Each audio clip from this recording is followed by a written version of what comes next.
Welcome in, everybody, to the CFB Nation All-America podcast. I'm Bill Trocchi, senior editor at sportingnews.com, alongside Bill Bender, our national college football writer at sportingnews.com and the president of the Football Writers Association of America. We're coming to you live on our CFB Nation YouTube channel again every Tuesday and Thursday, 9:30 in the morning. Set your alarms on your phone.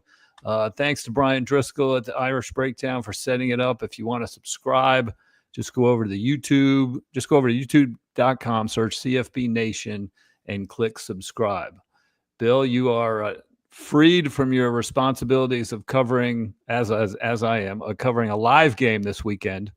I assume you are looking forward to watching the U.S. Open all weekend as it wraps up here in an exciting semifinals and finals. I debated today whether it's objectively right to wear a Packer shirt in here. That's all we worry about. Green Bay, Detroit on Sunday, 4:25, America's game of the week. Micah Parsons hopefully making his debut. I'm super excited about that. I wore a Super Bowl Patriots shirt on Tuesday after the Monday debacle for after Belichick, just to kind of show a little support for the old man. Cheer him up. Yeah, this is the weekend, as we talked about before we came on, where the college kind of gets out of the way for the NFL.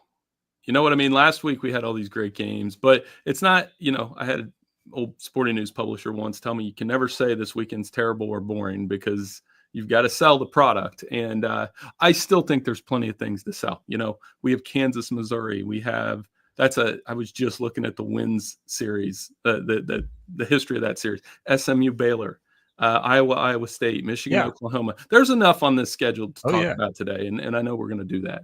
No, yeah, it's going to be great. It's going to be great. So, all right, we'll get into that. I want to talk a little bit about Arch Manning.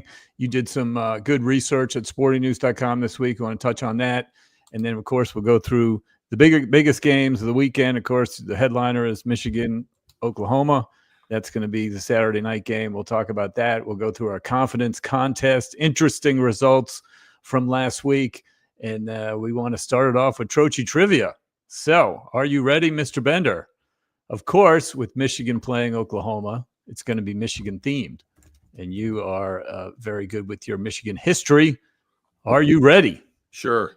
Michigan, as you already know, I'm sure, has never played an SEC road game in school history. Saturday night will be the first. Since 1970, Michigan has only hosted 2 SEC teams. I know. Regular season games. I don't even need. I can tell you right now. But one was Texas last year. I know the other one. Who was the other?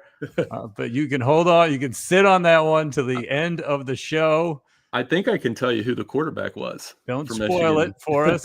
I'll leave it for a minute. But you can get it at the end of the show. So who has Michigan hosted from the SEC since 1970? One obviously was Texas last year. You were there for that one, and then I don't know if you were there for the other one or not. So anyway, all right. So we will let's get into your Arch Manning story. You decided to look at, he had a underwhelming debut, I guess would be the best adjective, uneven, limited, whatever you want to say. You were there for that. You went back and looked at Peyton and Eli, see how they did in their first starts as QB1, and then kind of what happened to that. What did you find when you looked up all that stuff? Okay, I'm going to read you that quote. Got my first taste of a great rivalry tonight. We played our hearts out. Our game plan was good. We just got beat. You put that soundbite from Peyton Manning the first time he played a top 10 school against Alabama against what Arch was saying Saturday. It's the same cadence. I can just hear it. So long story short, so yeah, we know Arch struggled. We got that.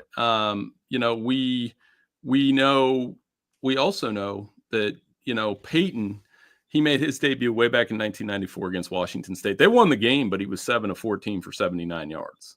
And then the following week against Arkansas, he played better. His first game against the top 10 team was Alabama.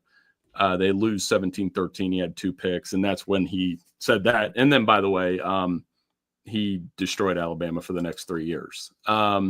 Eli, a little different. And Eli, like Arch, sat for 2 years, right? So, we forget a lot. I think the point is, and Eli, obviously, his first game in the SEC was they were down 27-0 to Auburn. He nearly leads them back.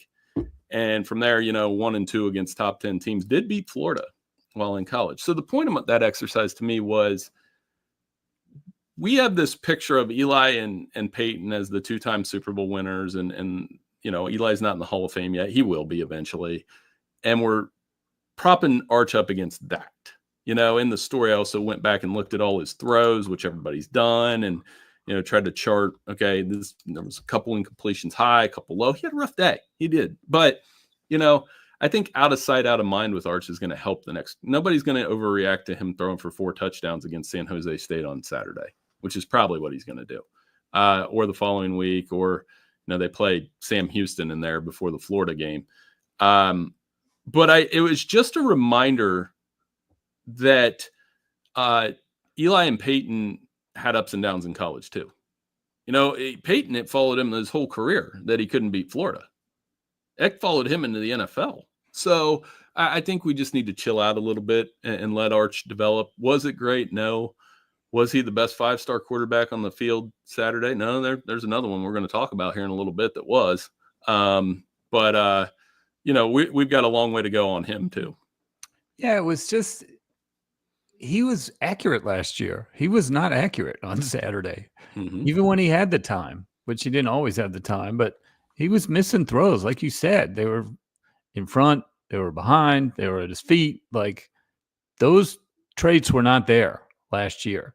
So I don't know if it was nerves. I don't know if the moment was too big. You wouldn't think it would be, but it's obviously a tough place to play, but all those accuracy issues that they just didn't show themselves last year. And Right. And he threw a lot more sidearm than I remember from last year as well. Like, yeah, I saw is Arvell Reese the next Abdul Carter that popped up on my timeline last night. That had something to do with it. And the release is the funky part because you're now like the 4th person to bring that up to me. And I saw it too. But our editor Elliot said something about it Saturday during the game, like what's going on with his release. And it did look a little sidearmish. I don't know. Like, I didn't a little different from last year. Yeah. Like I hopefully didn't change it because that was kind of that 3-quarter delivery Quinn Ewers had. And, Peyton, and I don't remember Peyton throwing like that. Peyton was always up here. Yeah. Definitely always up here. Eli the same. I think we both hate Eli Manning because he not only ripped 2 rings off your Patriots, he ripped before that. The fun fact is he ripped 2 rings off the Packers' hands. So, I think Arch will be fine. I do. Now, when they get into these huge SEC games, he will have to play better. And that Florida game will be the first time where are these things fixed? Is he accurate? Because they got awesome receivers. Wingo, Indries, DeAndre Moore, Livingstone had good games. So they've got dudes, and I think he'll be fine. All right. Well, let's get into the viewer's guide, as we like to call it, for the weekend. And we're going to start in the noon window with Iowa at number 16, Iowa State. That's going to be noon on Fox. Iowa State is a 3-point favorite. A couple of random notes about this series. Neither team has scored 28 points in this game since 2017. Iowa State won 20-19 last year. And my final note, 2 more notes. Iowa State's last 6 victories in this series have come by 3 points or less. And in the last 26 games of the series, it only stands Iowa 14-12. So it has been a fun series over the last, 25 years or so. So it's been even, it's been low scoring, it's been tight.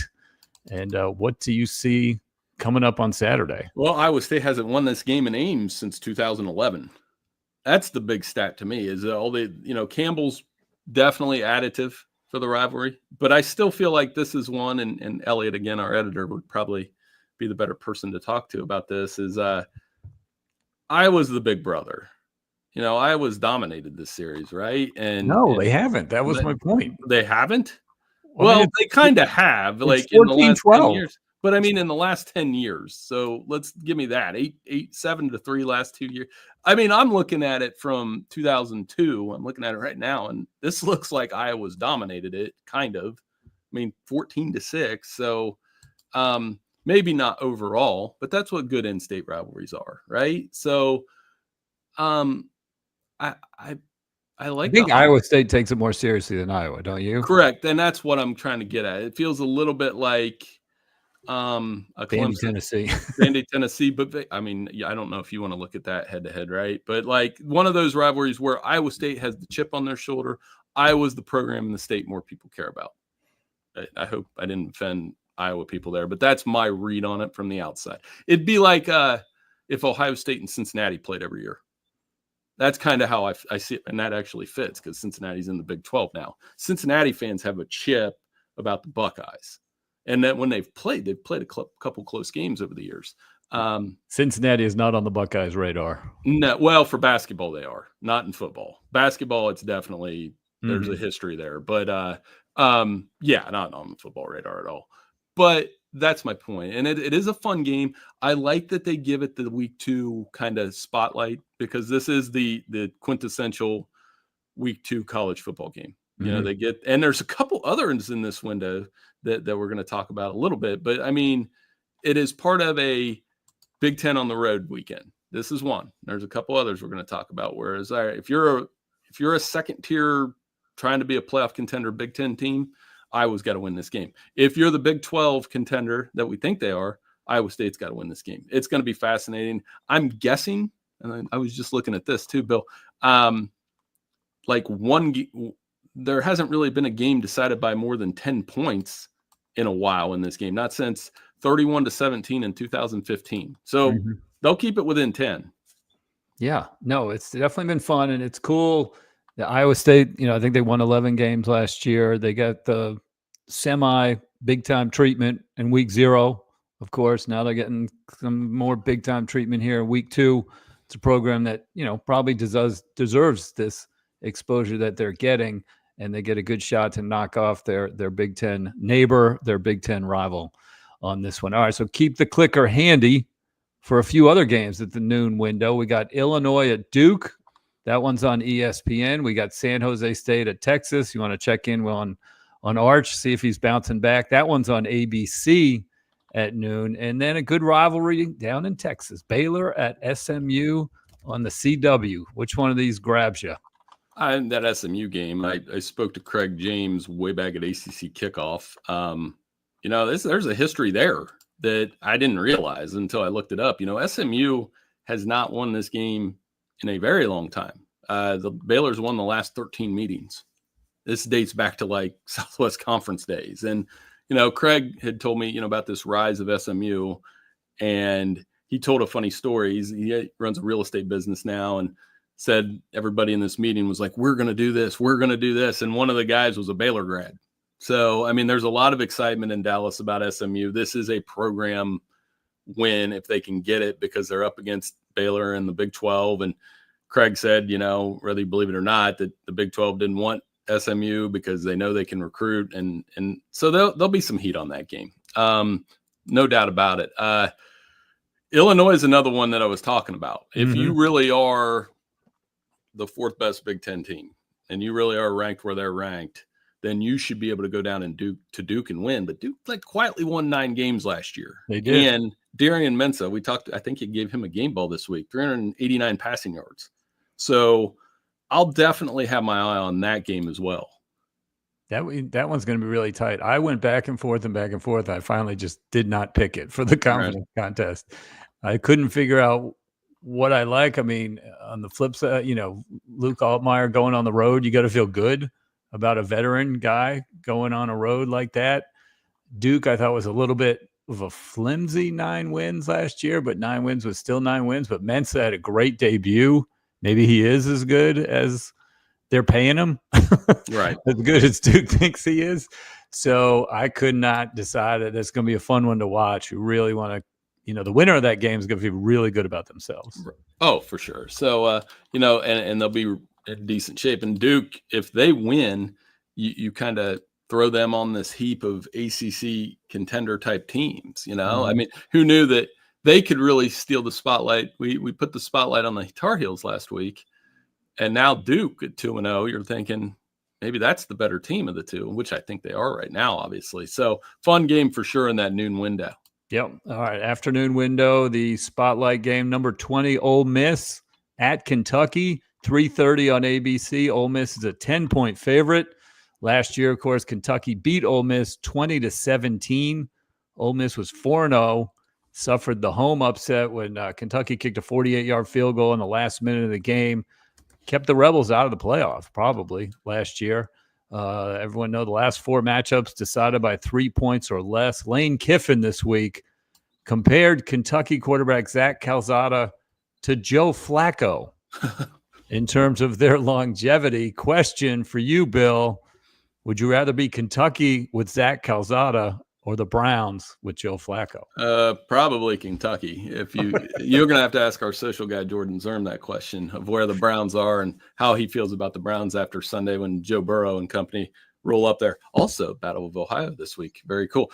Zach Calzada was the quarterback when they beat Alabama. That was a Trocchi trivia question, like Texas last A&M, week. way back when, yeah. So he was, and that feels like that game was 10 years ago.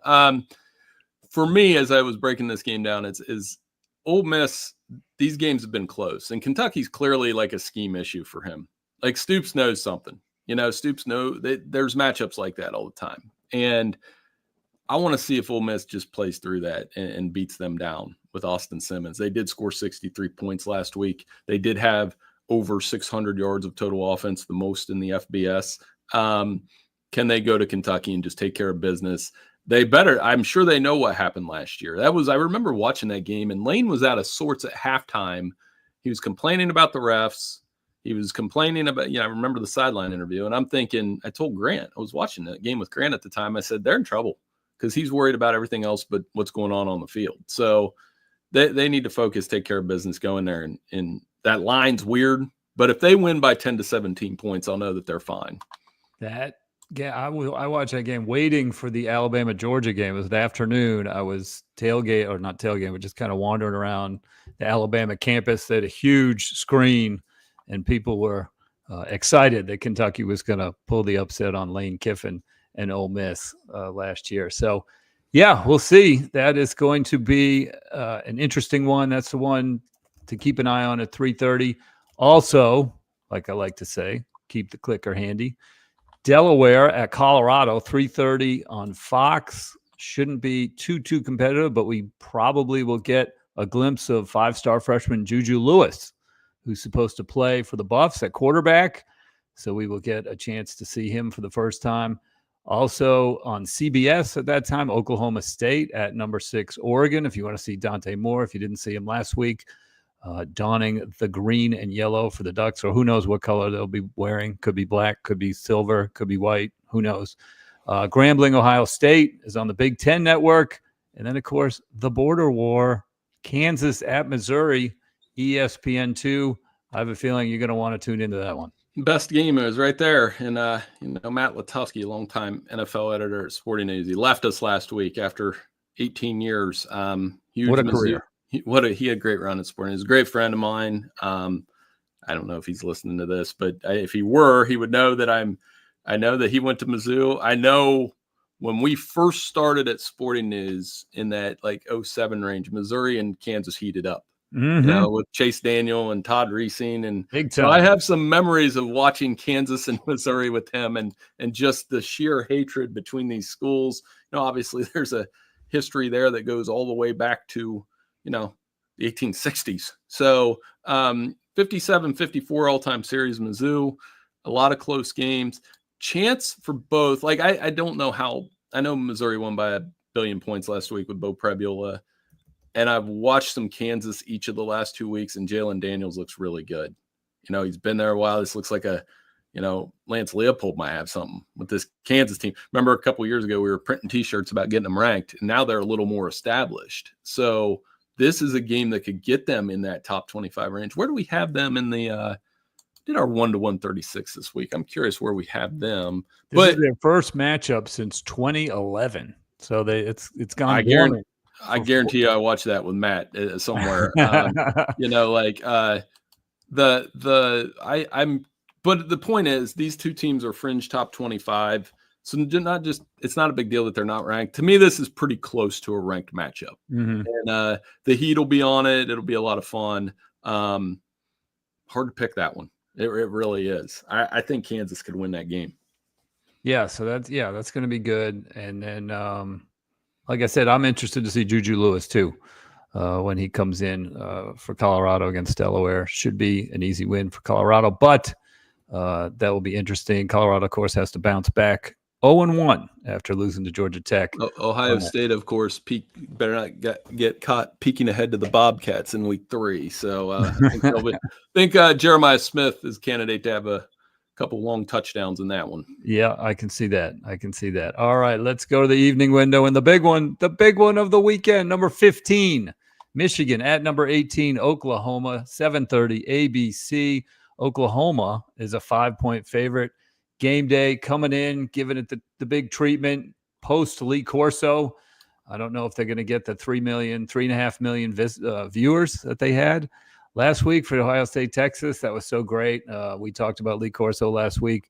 The quarterbacks, they're the story. Michigan's Bryce Underwood had a nice debut. The 5-star, the $1 million man, the $8 million man, or however many million it actually turned out to be. You saw him in detail against New Mexico. You thought he looked great. Then we got John Mateer on the other side, the veteran, played one full season at Washington State. Now he's at Oklahoma. He had a good debut, 392 yards, broke the school record for a debut for a quarterback for passing yards in an easy win over Illinois State. Neither team has really played anybody, obviously, yet. So we're not totally sure what we're going to get. But I think what we are going to get is a very entertaining quarterback battle and a very fun night. When they played in 1976, their only other meeting, I'm looking at this now, the 1976 Orange Bowl, Oklahoma won this game. The coaches, as you can imagine, Barry Switzer, Bo Schembechler, I bet if you go back and watch this, 14-6 Oklahoma was the final. 50 seasons ago. This is my favorite. Michigan was 2 of 20 passing with 3 interceptions. Oklahoma was 3 of 5 passing. There were 117 rushing attempts in the game. Oklahoma 282, Michigan 169. They'll be more than how many? So total passing yards. It doesn't even say the passing yards, but they'll be more than passing yards probably in the first series for Oklahoma and Michigan in this one. Mateer and Underwood. More completions for both. I would hope so. More than 5 completions in that game.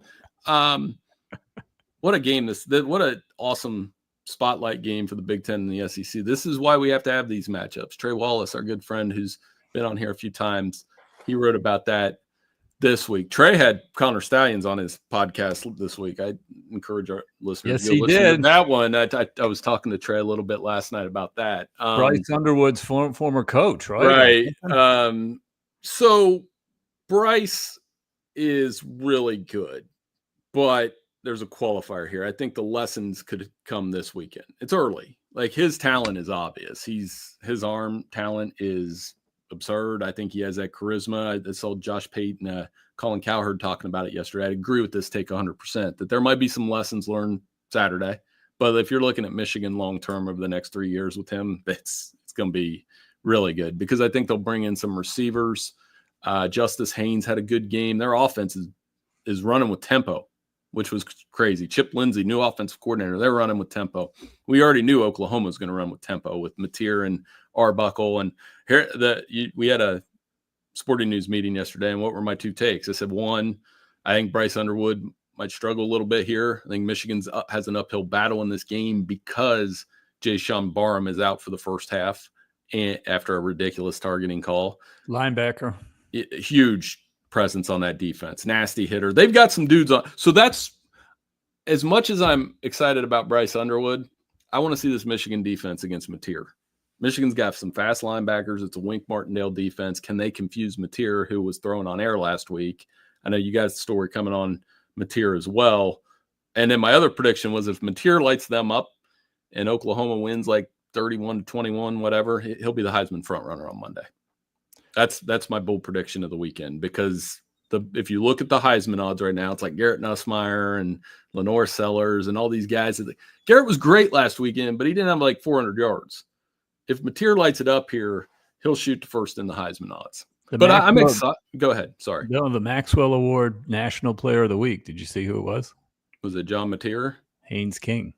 Good. He should be in the mix. We really like Haynes King on this podcast, and he'll have his moment next weekend when they play Clemson. So that's right.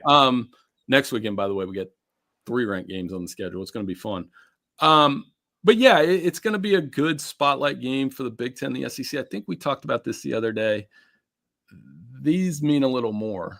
I know that's the SEC's mantra, but I just can't get the picture of Tony Petitti celebrating on the sideline last week after Texas's last 4th down fell short. Commissioners don't normally do that. They just kind of great, play it cool, right? Yeah, no, he was animated and everything. And if the Big Ten can get this one, I mean, certainly a perception type game for the conference, it'd be huge. How about the numbers and the TV ratings for that? The Texas Ohio State game. Did you see 16 million? Oh yeah, it doesn't surprise me. That's Ohio State Michigan numbers almost. Well, it's the two most revenue producing brands, and you had all the other stuff on top of it with Arch and new Buckeye team, and that's great. Lee Corso was there. I mean, it lived up to expectations. Actually, when I was listening to Trey yesterday, Connor Stallion said something that I totally agree with. He said, and I should have pulled the quote for you. I love those 14-7 games. That means the defense is executing and they're playing at a high level. We went on for who says that to you all the time, Bill, when we're in Slack on Saturday? Bill Bender does. Who loves those 14-7, 21-14? Loved your game, Clemson and LSU. I love, as long as it's funny, and then I'll stop talking. I love those games, but I also love watching an NFL game where there's complete ineptitude. When there's 2 horrible quarterbacks playing in the NFL, it's my favorite thing to watch. How bad it can go. It's those are my 2 favorite situations: a really good collegiate defensive game and a really poorly played NFL game. What a weird person I really am. So back to the Oklahoma-Michigan game. I think one thing to watch is whether or not Oklahoma can protect Mateer. Mm-hmm. Okay. I don't know what you think of the Michigan defensive line, but Oklahoma's offensive line was a huge weakness last year. They underwent a lot of changes. We haven't really seen it yet. They played an FCS team last week. That, to me, is one thing to keep an eye on. And one final storyline I want you to touch on is Sharon Moore going home to Oklahoma. They rejiggered his 2-game suspension so he could coach in this game. Clearly, it's very important to him. What are your Michigan people? What are they saying about, Sharon going back home and what it means to him? Well, a couple things. Michigan's defense had 8 different guys with a tackle for loss, and they are coming. They are going to blitz John Mateer. They're going to come after him. I think they've got a little bit of, I don't want to say a no-name defense, but I mean, Damon Payne from Alabama, Troy Bowles had a huge game for them last week. So they've got guys that'll step in. Ernest Hausman's a guy I've always liked. 8 tackles last week, plays with a nasty disposition. So, yeah, that's a great point. We'll see how Oklahoma's offensive line does against those guys. And then Sharon, there's going to be awkward talk during the broadcast because after this game, he is on a 2-game suspension. And he's completely suspended. Unlike Harbaugh, who can go to practice and things like that and game plan and all that. Sharon can't do anything, right? Is that my understanding? Correct. And he won't be at the Central Michigan game, and he won't be at the Nebraska game on the road, which, turn back the clock, man. That's a tough road game.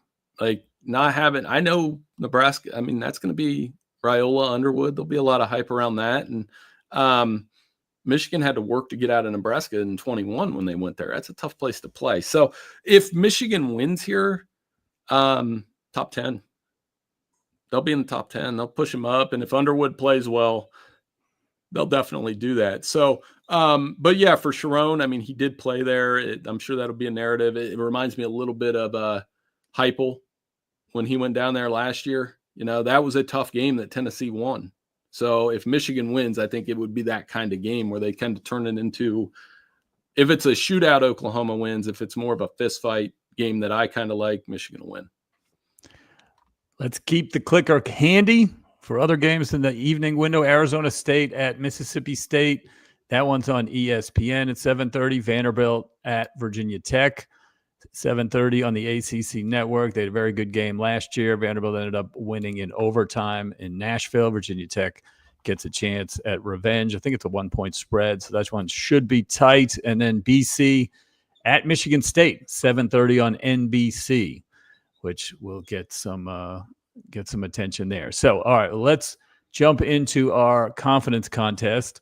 Last week, you went 4-1, Bill, but you missed your 5-pointer. Yeah. So you got 4-3-2-1. You got Georgia Tech, Toledo, Florida State, and Ohio State. Missed the Irish at 5 points. So you ended up with 10 points on our bowl style confidence pool. I got my 5 and my 4-pointer. I missed 3-2-1, so I got 9 points. I got South Carolina and Toledo, both just barely. Missed on Alabama badly, Notre Dame and Baylor. So you have the early lead, 10-9. Like I said, we pick 5 games against the spread every week. Any game you want, and order it confidence style. 5 points, 4, 3, 2, 1, 5 with the most confidence. So Bender, you kick us off since you are in the lead. You're gonna laugh at my 5. This line has dropped 9 points. I'm going to take North Carolina minus 12.5 against Charlotte. I know how bad they looked. I don't care. The week that's a good pick. Yeah, week 1. If I'm getting 9 points of value from like what they thought the opening line was, and Charlotte lost 34-11. Charlotte has a new coach, my guy Tim Albin, Ohio Bobcats. So I feel bad about this, but I do think they put it together a little bit after being ripped on and challenged. And North Carolina should beat Charlotte by a couple touchdowns. So it may be like 27-10, 27-13, but I think they get the cover. I like that. I looked at that one and it kind of slipped my mind as I was going through all the other ones, but that I would have taken North Carolina for sure. My 5-pointer, UNLV, plus 2.5 at home against UCLA. They are my pick for the G6 playoff spot. They had a bumpy opener in week 0, but they got the W. Looked much better last week against Sam Houston. So this will be their 3rd game. UCLA looked a little scattered against Utah. They got blown out. Nico was underwhelming. The buzz around UCLA, not great right now. I'm taking UNLV, especially getting points at home.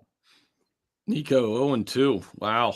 And that's not, that was the stay away from me because I could see that happening. So I'm like, yeah, I mean, we'll see what kind of toughness UCLA has. My 4, we talked about, I got some dogs this week coming, and here's one, Iowa plus 3.5. I just, it's a field goal game either way. So I think, one of our listeners here, look, it was up there. They had mentioned. Oh, I got it at 3 on Caesars.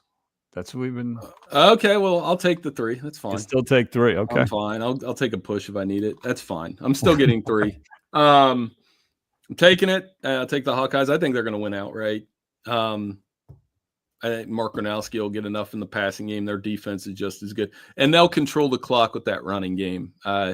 So Kirk Ferentz also trying to become the all-time winningest Big Ten head coach. Oh yeah. And that's a wrinkle in that. He would pass Woody Hayes with the win here, and this would be the game to do it. So I think an inspired Hawkeyes team goes out and wins the game. Okay. All right. My 4-pointer, Ole Miss, minus 10 at Kentucky. It's about time the Rebels blow these guys out. 4 straight close games. Ole Miss has more talent. Kentucky threw for 85 yards last week against Toledo with Mr. Calzada. That's going to keep up with Ole Miss? I think not. Give me the Rebs, minus 10. Yeah, I can see that. What do you have Kansas's line at? I got them minus 6.5. And I'm going to take it. I'm taking the Jayhawks. Yes, taking the Jayhawks to cover that game. I think they're going to win outright. And Matt would be so mad to hear me say that after all the Kansas rants over the years. But what if he's listening to this? What are you doing? He's going to yell at me if he hears this. But I like the Jayhawks. I think they're going to win the game outright. I was impressed with them when I watched them in week 1. They're just playing with good pace. Jalen Daniels, veteran quarterback. I think at minimum they're covering the 6.5. That's like a 3-4 point game. So that's 2 of my 3 underdogs this week. That's a good pick. They have looked good so far, and like you and I have seen Jalen Daniels at his best and we liked what we saw. My 3-pointer, Arizona State, -6.5 at Mississippi State. Sun Devils practice with cowbells ringing this week. Bigger news, they still have Sam Levitt at quarterback. That might be more influential than the actual practicing with cowbells ringing. I think he's going to light up Mississippi State. Bulldogs pulled away from Southern Miss in the second half last week, but let's remember, Southern Miss was 1-11 last year. So, Devils over Dogs. That line's dropped, though, from 7. So, yeah, people were impressed that they beat Southern Miss. I don't know. There was a close game last year. That's a tricky road spot. I think that's a tricky road spot. Okay. And you can practice with 2 cowbells, but there's going to be more than 2 when they get there. I assure you. That's going to be. I think I would almost go the other way on that one, but I didn't put that on my picks. My 2 is for the second straight week. Toledo is going to be on here, but this time I'm taking Western Kentucky in 7.5. I'm getting +7.5 with the Hilltoppers, with Maverick McIver, one of the hottest quarterbacks in college football right now, and they're going to throw it around. Toledo coming off that Kentucky loss. I still think the Rockets will win the game, but that's an underrated G5 game this weekend with the Rockets and the Hilltoppers. They'll throw it around a little bit. That's going to be a good game. I think it's a touchdown game either way, so I'm going to take the 7.5 Western Kentucky. We'll just bet on Toledo games every week. I was wondering with the MAC situation if you were going to go into your alma mater game against WVU, but we'll see. That'll be a bonus, but I'll get to them in a second. Okay, 2-pointer for me. I'm going opposite your 4-pointer. Iowa State -3 at home. I don't hate it because they could win just as easily. Yeah, they're looking for 2 straight in this series, but they haven't done it since 11-12. Like you said, they can't win at home. They won both of those games by a field goal. I think they can win by more than a field goal here. This team just wins. They're 11 wins last year. They already got 2 this year. They'll be jacked up after blowing out South Dakota State. I think I like their quarterback. I think they're going to get it done this time and cover against the Hawkeyes.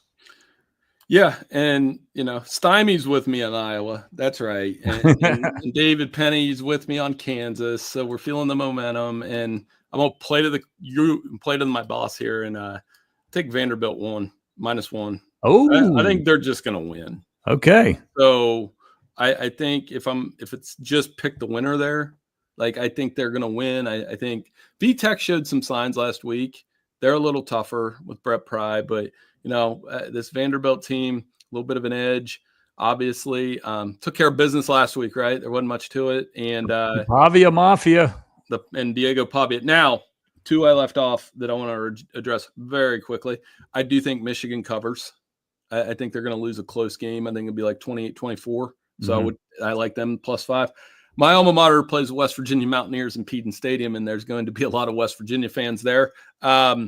You got a soft spot with West Virginia after you visited Mr. Rich Rod there. I wish I could get down there for that game. It'll be a heck of an atmosphere for the Bobcats. Probably the biggest program we brought in there. I mean, Pitt and Iowa State and a couple others have come in. Minnesota came in one year, ran all over us. But that's a special moment. Nobody can say the Bobcats didn't schedule up. We're going from Rutgers to West Virginia to Ohio State next week. So nobody can say we duck anybody. But might be a little tougher than Penn State's non-league schedule. And they almost beat Rutgers last week, and that would have been huge coming into this one. But and we do have that Rich Rod feature from a couple weeks ago if you want to check it out. But Commodores at 1. I'll let you go get your one out there. My 1-pointer, I'm going with SMU -2.5 at home against Baylor. You got me believing in SMU. You wrote that story on the Mustangs. I watched some of the Baylor-Auburn game last Friday night. Defense just wasn't consistent enough. I like their quarterback, Sawyer Robertson, but not quite enough against Kevin Jennings. He was excellent last year up until the college football playoff against Penn State, where he wasn't excellent. But I think being at home right here, the program's got a lot of momentum going for it. I'm taking SMU -2.5 on that one. So lots of small spreads here. So you've got North Carolina -12.5, Iowa +3, Kansas +6.5, Western Kentucky +7.5, and Vanderbilt on the road at Virginia Tech at -1. I'm taking UNLV plus 2.5 at my 5. Ole Miss minus 10. Arizona State minus 6.5 on the road. Iowa State minus 3 at home, and SMU minus 2.5 at home. I like your Ole Miss pick the best of all of them, and I'm kind of regretting not picking that. But going off the history, I'll stay away. Yeah, that's true. Hey, you said Stoops has his number, so that was your logic there. So anyway, all right. Well, that was really fun. We can't wait. It's going to be a great week 2 here. Thanks to everyone for listening to the CFB Nation. Whoa. Troche Trivia. Oh, let's thanks. Get out. Good catch. Back to the Troche Trivia question. Who has Michigan hosted from the SEC since 1970? One was Texas. There's only one other school that has gone up to the Big House from the SEC. Can you name that school? I think I have everything. I'm going to dunk here. Ohio. I think I have everything about the 2006 season memorized, like between Ohio State and Michigan. So in 2006, Michigan played Vanderbilt at the Big House. They won. It was like 24-7, somewhere around there. 27-7. Good memory, Bender. Close. Yeah, like Michigan pulled away in the second. I think it was 13-7 at half. It was like Chad Henne, and Chad Henne was the quarterback. Very good. I feel like he threw a touchdown to a tight end, but I'll go look at that when we're done. But yeah, I mean, that was part of the buildup of that magical 06 season between Michigan and Ohio State, where they were. I think it was the opener. It was early, yeah, and it might have been the opener. I think you're right, and they just went back and forth. And I just remember as that season went into November, like you knew the 1 and 2 thing was coming, and that was a different era of college football, But I remember Vanderbilt. It's funny. I was trying to think. I'm going to go look this up when we get off the pod here. What SEC schools Ohio State and Michigan haven't played? I know Michigan hasn't played LSU, but I'm curious to be like, okay, who hasn't Ohio State played in all these bowl games and the Blockbuster Bowl and all that stuff? But yeah, Vanderbilt's the answer. 1 for 2 on Troche Trivia this week. So I got back. I was in a little rut. I'm glad I got that one. I was confident from the go. So did that stat surprise you that Michigan's never visited a little bit school? Little bit, because I mean, a couple of neutral games that begin the season. One was Florida. They played Florida in Jerry World. And they played Alabama in Jerry World, and that did not go well. That's it. So like everything else is bowl games, which there's been several bowl games. But well, I wonder if based off that TV number you mentioned earlier, if Ohio State, they do play home and home with like Georgia and Alabama. These games are going to be ridiculous. I can't wait. Like you need to have those early in the season, and I don't think anybody will be penalized. And I know we didn't talk much Notre Dame today, but speaking of SEC schools, they have one coming up there next week in Texas A&M. That'll be a lot of fun as well. It will. So, all right, now I will do my outro here. Thank you to everyone for listening to the CFB Nation All-America podcast as we get ready for week 2. On Spotify and Apple Podcasts. Thanks you to Irish Breakdown, your source for Notre Dame football information. We will be back Tuesday morning next week, Tuesday and Thursday, 9:30 a.m. here on the YouTube channel. If you get a chance to listen in, or you can listen to us, obviously, in our podcast feed. Enjoy the rest of your day, and we will see you soon.